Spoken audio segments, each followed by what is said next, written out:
Assalamualaikum warahmatullahi wabarakatuh. Salam sejahtera untuk kita semua. Selamat pagi, selamat siang, ataupun selamat apapun tempat teman-teman berada sekarang.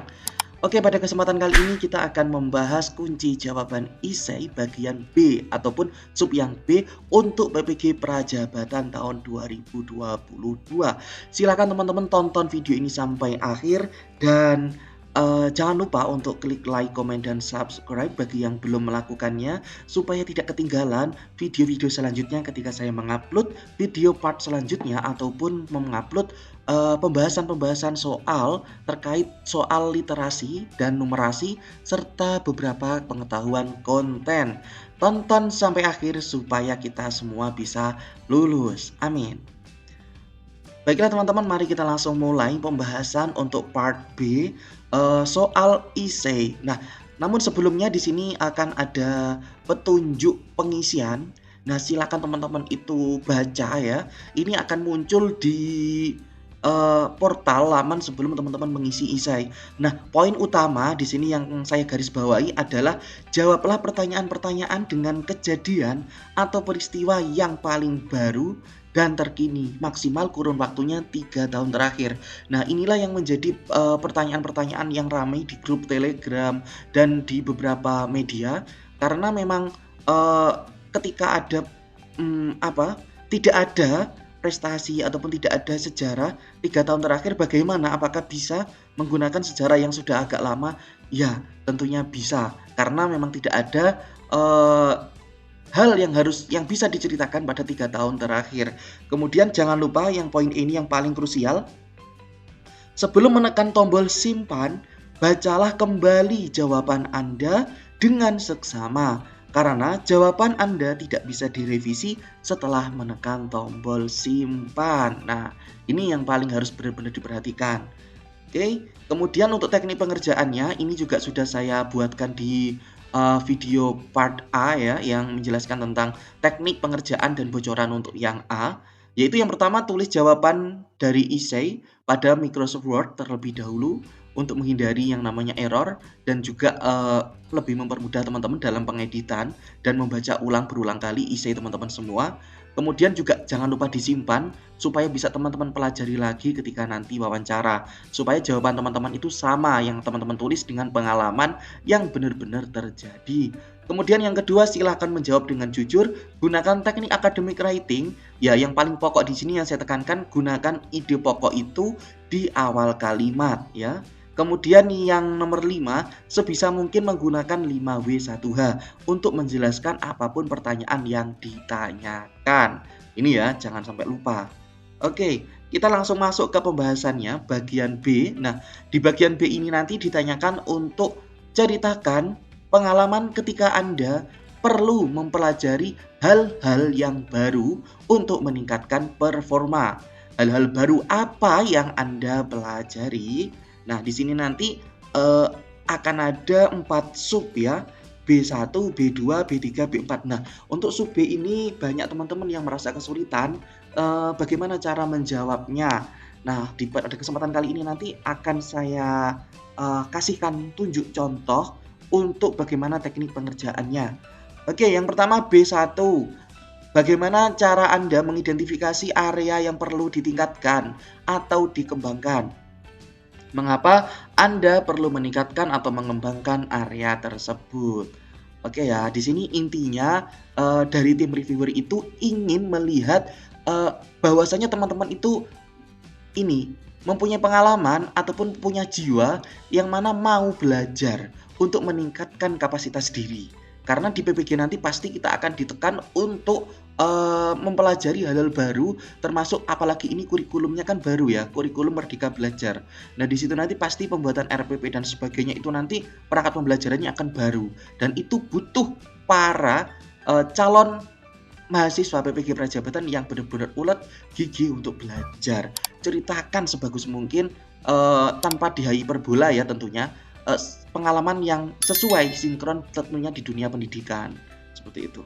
Oke, nah di sini saya buatkan contoh ya. Ketika ada pertanyaan tersebut, maka jawabannya adalah fokus kepada apa pertanyaannya. Bagaimana cara Anda mengidentifikasi area yang perlu ditingkatkan atau dikembangkan? Berarti jawabannya nanti fokus. Kemudian mengapa Anda perlu meningkatkan atau mengembangkan area tersebut? Jelaskan mengapa. Jadi pertanyaannya bagaimana, mengidentifikasinya, kemudian mengapa. Nah, di sini saya contohkan jawabannya. Saya biasa, ini kalimat utama ya teman-teman. Saya biasa mengidentifikasi area apa saja yang perlu ditingkatkan, yaitu dengan melakukan refleksi diri dan meminta saran kepada guru yang lebih berpengalaman. Nah, di sini ada 2 poin. Nah, ada 2 poin ini silakan dijabarkan masing-masing. Boleh dengan sistem penjabaran teknik seperti ini. Satu, jabarkan masing-masing poin, kemudian berikan alasannya berbasis tujuan. Nah, berbasis tujuan ini kenapa? Karena di sini yang diminta adalah mengapa. Mengapa meningkatkan tersebut? Jadi jawab, untuk apa Anda meningkatkan itu? Untuk apa Anda menemukan area yang harus ditingkatkan itu? Kemudian teknik yang kedua, jujur saja menjelaskan apa adanya. Oke ya. Di situ nanti teman-teman harus benar-benar jujur.